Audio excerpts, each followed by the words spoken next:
বাংলাদেশের রাজনীতি যেন একের পর এক অজানা মোড় নিচ্ছে। ৫ই আগস্টের পর থেকে সবচেয়ে বেশি আলোচিত বিষয় হচ্ছে পিআর বা প্রপোর্শনাল রিপ্রেজেন্টেশন পদ্ধতিতে নির্বাচন। বাংলাদেশ জামায়াত ইসলামী খোলাখুলি জানিয়ে দিয়েছে তারা আর পুরনো ধাঁচের নির্বাচনে রাজি নয়। তাদের যুক্তি, সাধারণভাবে নির্বাচন হলে দেশের রাজনীতিতে আবারও একজন শেখ হাসিনার মতো স্বৈরশাসক উঠে আসতে পারে, যে একচেটিয়াভাবে ক্ষমতায় বসে থাকবে বছরের পর বছর। তাই তারা মনে করে এখন সময় এসেছে নতুন ভোট পদ্ধতি চালুর।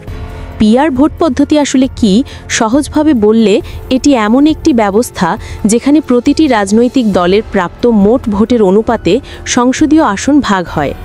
যেমন কোনো দল যদি ৩০% ভোট পায়, তাহলে তারা সংসদে প্রায় ৩০% আসন পাবে। এতে বড় দলগুলো একচেটিয়া আধিপত্য বিস্তার করতে পারবে না এবং ছোট দলগুলোও সংসদে প্রভাব বিস্তার করতে পারবে। প্রযুক্তিগত দিক থেকে এটি একটি বড় পরিবর্তন, কারণ এর জন্য প্রয়োজন নতুন ধরনের ভোট গণনার সফটওয়্যার, ভিন্ন ধরনের ইভিএম সিস্টেম এবং ডিজিটাল অবকাঠামো। জামায়াতের বক্তব্য, এই পদ্ধতি বাংলাদেশে এক ধরনের রাজনৈতিক ভারসাম্য আনবে, আর এই ভারসাম্যের মাধ্যমেই একক কোনো দলের একচ্ছত্র ক্ষমতা শেষ হবে। তাদের বিশ্বাস, এটি দীর্ঘমেয়াদে জনগণের মতামতকে আরও শক্তিশালী করবে। তবে বিএনপি এই ধারণার কঠোর বিরোধিতা করছে। তাদের মতে পিআর পদ্ধতি এলে নেপালের মতো রাজনৈতিক অস্থিরতা তৈরি হবে। নেপালে যেমন প্রায় সরকার ভেঙে যায়, নতুন জোট হয়, আবার পতন ঘটে, বাংলাদেশেও একই পরিস্থিতি তৈরি হতে পারে।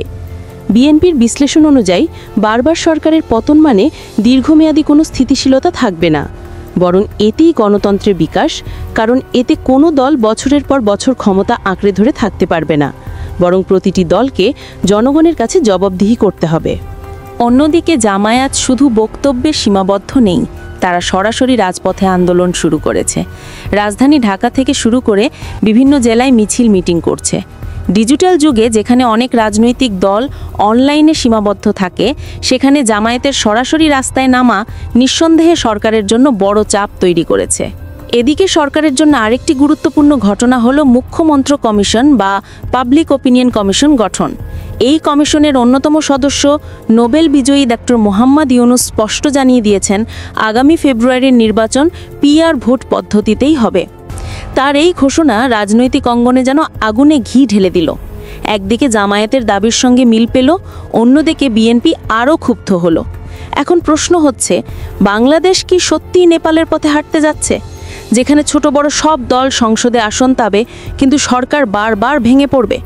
নাকি জামায়াতের স্বপ্ন অনুযায়ী এমন একটি রাজনৈতিক ভারসাম্য তৈরি হবে যেখানে কোনো একক দল আর একচ্ছত্র আধিপত্য বিস্তার করতে পারবে না? রাজনৈতিক বিশ্লেষকরা বলছেন, যদি পিআর ভোট বাস্তবায়ন হয়, তাহলে বাংলাদেশের ইতিহাসে এটি হবে এক যুগান্তকারী পরিবর্তন। শুধু রাজনীতিতে নয়, প্রযুক্তিতেও আসবে নতুন অধ্যায়। ভোটের সফটওয়্যার থেকে শুরু করে ফলাফল ঘোষণা, সব ক্ষেত্রেই নতুন সিস্টেম আনতে হবে। এতে স্বচ্ছতা বাড়বে, কিন্তু একই সাথে অচেনা চ্যালেঞ্জও তৈরি হবে। সব মিলিয়ে বলা যায়, আগামী ফেব্রুয়ারি নির্বাচনকে কেন্দ্র করে বাংলাদেশের রাজনীতি এখন এক অগ্নি পরীক্ষার সামনে দাঁড়িয়ে। জামায়াতের চাপ, বিএনপির আপত্তি আর ডক্টর ইউনুসের সুস্পষ্ট ঘোষণা, সব মিলিয়ে রাজনৈতিক অঙ্গন এখন উত্তপ্ত। দেশ কি এগোবে নতুন ভারসাম্য পথে, নাকি আবারও রাজনৈতিক অস্থিরতার ঘূর্ণিপাকে ঢুকে যাবে? এটাই এখন সবচেয়ে বড় প্রশ্ন।